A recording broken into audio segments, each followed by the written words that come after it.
My name is Pascal. I'm a Christian by faith. I'm 69 years old. I'm MSc postgraduate in mathematics. I'm a retired college lecturer from a government engineering college.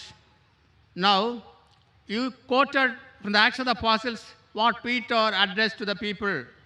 Now, the same Peter says in John 6 chapter 67, 68, 69, then Jesus said to the 12, do you also want to go away? Then Simon Peter answered unto him, Lord, to whom shall we go? You have the words of eternal life. Also, we have come to believe and know that you are the Christ, the Son of the living God. Then Christ said, blessed art thou, Simon Bar-Jonah. It is not flesh and blood that hath revealed it to you, but my Father himself who is in heaven. Now, to your question, I answered this question. I got here 25 points to your asking, who can say that Christ claimed himself to be the Son of God? I have here 25 instances, but I don't waste no time. I need a public debate with you if you are ready to agree. Not just one day, a 7-day public debate with you.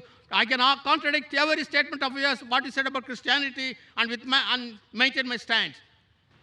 Pastor, my dear pastor. No, Pascal. My dear pastor has asked a good question. No, Pascal. He's quoted the Gospel of John, and he quoted that Peter said that Jesus Christ was Son of God. I'll answer this. Your remaining 24 points, my student will answer. There are thousands of people in the world who want to debate with me. What I say, there's a criteria for me to debate. I'll come to that afterwards. First, I will answer your question. First, I'll answer your question. You quote from Gospel of John that Peter said, Jesus Christ was Son of God. Brother, my statement was, if you remember, I will repeat it, there is not a single unequivocal statement, not a single unambiguous statement in the complete Bible where Jesus Christ, peace be upon him, himself says that I am God, or where he says, worship me. I want to add, and including you. If any Christian can point out a single statement from any version of the Bible, any unambiguous statement, any unequivocal statement where Jesus Christ, peace be upon himself, says that I am God, or worship me. 3 words. I am God, or worship me. 2 words. I am ready to accept Christianity today. There is a I am place. ready to put my head on the guillotine. I am not speaking on behalf of my other Muslim brothers. They may not be well versed in the Bible. Now, what you quoted to me is not fulfilling my criteria. Yet I will answer. What you quoted is Peter saying that Jesus Christ is Son of God. Brother, do you know in the Bible there are sons by the tons? God has got sons by the tons. Adam was son of God. Ephraim was son of God. Israel was son of God. All those who are led by the Spirit of God are sons of God. So Son of God is a word used in the Bible, means a person who follows the teachings of God Almighty. If you follow the teachings of God Almighty, according to the Bible, you are also son of God. If I follow the teachings of God, I am son of God. If you read in the Romans, chapter number 8, all those that are led by the Spirit of God are called sons of God. So what is new about it? I will help you. I will help you. Your 24 points, inshallah, your 24 points, my student will reply. I will help you.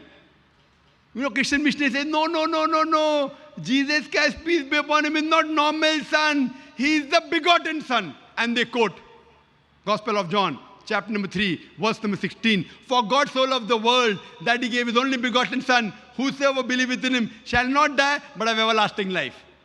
Whether this verse I'm quoting from King James Version. It's in red letter. For God so loved the world. He has given his begotten son. Whosoever believeth in him shall have everlasting life. Now this word begotten son, which is there in the Gospel of John chapter 3 verse 16 in the King James Version. Brother, are you listening to me? Yes. Yes. If you can't do 2 things at the same time, then you say, I did not listen. Yes, I listen. So how can you read and listen at the same time? Are you a superhuman being? I just refer to answer to your question. Brother, you listen to me. You can have a debate with my student. You come to Bombay. Yes, I want to debate with you. With me, you're not about debating, brother. I'll come to it later on. So the begotten son is, begotten means sired by God. Begotten means it's a lower function of animal sex. It's an insult to Almighty God. So that's the reason in the Revised Standard Version, revised by 32 scholars of the highest eminence, backed by 50 different corporate and Christian denominations, they said that this word begotten in Gospel of John chapter 3 verse number 16 was the interpolation, was the concoction, was the fabrication, and they threw it out of the Bible. Who? Not Muslims, not Hindus, 32 scholars of the highest eminence, backed by 50 different corporate denominations in the Revised Standard Version of the Bible, RSV. They have removed this word begotten as interpolation, as a fabrication, as a concoction. So if you say Son of God, I verily agree that Jesus Christ was Son of God, meaning he was a godly person. Where do I disagree? But he never claimed he was God. As far as your other part, 24 questions that you have, you want to debate me. If you want to debate me, there are some criteria. There are some criteria. I wouldn't mind debating anyone who on his own can at least gather 10,000 people. If you can give a public lecture. For a public lecture, if you can gather 10,000 Christians, I will debate you. Anyone in the world, or you give your material to your doctors of divinity. You know Billy Graham? Billy Graham can gather more than 100,000 people. Billy Graham, Morris Cerullo, give these people. Who are you? I don't even know you. Why should I waste my time? You want to debate? Yet you can debate. Come to Bombay, take an appointment. My student will debate with you and answer all your 24 points. We have many students in the queue waiting. There are many such people who challenge me. We say, for debate with my student. If anyone wants to debate me, when by God's grace, alhamdulillah, I can gather 100,000 people, 200,000 people, 300,000 people individually for my talk, at least the person debating me should have a stature of getting at least 10,000 people. If you cannot gather 10,000 people, it's a waste of my time. Why should I make you famous? Yet, you can have a debate with my student. Many people are there. You know the students of our school also, inshallah. You are 69 years old, no problem. My young students will debate you. Fine? Tell me when you are coming. You can come there, hire the hall, you pay for the thing, fine? If you are someone great, we'll pay for you. If you can't gather 10,000 people, you come there, arrange for a hall, call my student for a debate, we'll have a debate. If you want to tell the date, you can announce now only. Which date are you coming to Bombay, brother? Pastor, which date are you coming to Bombay? Tell me. I have to gather the audience, then I'll tell you. No audience. You coming alone, no problem. When 10,000 people, then you debate with me. First, at least debate with my student. Your gathering audience will take you a lifetime. I don't know how long will you live. So what I want you to do...